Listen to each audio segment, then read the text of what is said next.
एक बार की बात है, एक शहर में एक परिवार रहता था जिसमें एक लड़का और उसके माँ बाप थे।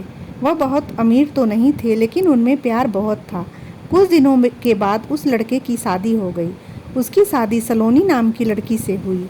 वह बहुत लालची थी। वह अपने पति को किट्टी पार्टी में जाने के लिए बार बार नए कपड़े और गहने लाने को बोलती थी। उसके पति ने उसको समझाया कि अपने बराबरी वालों से ही दोस्ती करनी चाहिए।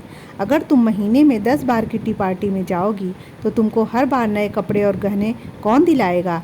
लेकिन वह अपने पति से ही झगड़ा करना शुरू कर देती थी और बोलती थी, अगर मैं नए कपड़े पहनकर नहीं जाऊंगी तो मेरी सहेलियां मेरा मजाक उड़ाएंगी। तुम ज़्यादा कमाने की तो सोचते नहीं हो, बल्कि मुझे ही रोकते रहते हो। इसके बाद वह अपनी सास के पास गई और बोली, माँ जी, आप मुझे अपने गहने दे दीजिए, मुझे किटी पार्टी में पहन के जाने हैं। उसकी सास हैरान होकर बोली, हमारे समय में बहू अपनी सास को गहने रखने के लिए देती थी, लेकिन तू मुझसे ही गहने मांग रही है।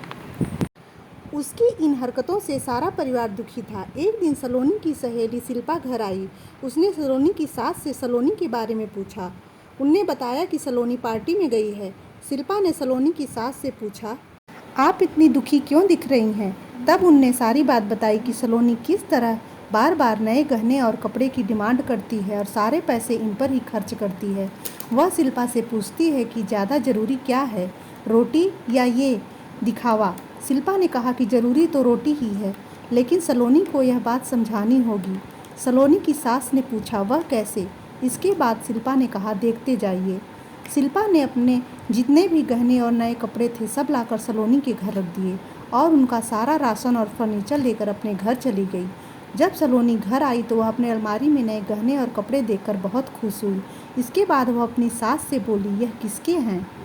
तो उसकी सास बोली, यह सब तेरे हैं, तुझको अब जितना बदल कर पहनना है पहन ले। सलोनी उनमें से नए कपड़े और गहने पहनकर घर में घूमने लगी। कुछ देर के बाद जब वह रसोई में गई तो उसने देखा कि घर का सारा राशन गायब था। राशन के डिब्बों में गहने थे। वह अपने सास से बोली, यह क्या है? घर का सारा राशन और फर्नीचर कहाँ गया? सब बेच कर ही तेरे लिए नए गहने और कपड़े लेकर आए हैं। अब तू इनको ही बदल बदल कर पहन। लेकिन गहनों से पेट थोड़ी भरेगा, खाना तो खाना ही पड़ेगा। फिर सलोनी की सहेली शिल्पा भी आ गई। उसने कहा, जब पहले तुम्हारी सास ने तुमको समझाया तब तुम नहीं मानी, इसलिए हमें यह सब करना पड़ा। अगर तुमको लगता है कि तुम्हारा पति पर्याप्त नहीं कमाता तो तुम खुद नौकरी क्यों नहीं करती? तुमको इन फालतू के दिखावे से बचकर अपने घर पर ध्यान देना चाहिए। अब सलोनी को अपनी गलती का एहसास हो चुका था। तो दोस्तों, हमें इस कहानी से यह सीख मिलती है कि हमें फिजूल खर्ची से बचकर ज़रूरी चीज़ों पर ध्यान देना चाहिए। तो दोस्तों, आज की कहानी हमारी आपको कैसी लगी? ऐसी ही रोचक कहानियों के लिए हमारे channel the Singh stories TV को सब्सक्राइब कीजिए, अपने दोस्तों के साथ शेयर कीजिए। मिलते हैं आपसे किसी और ऐसी ही रोचक कहानी के साथ। तब तक के लिए नमस्कार दोस्तों।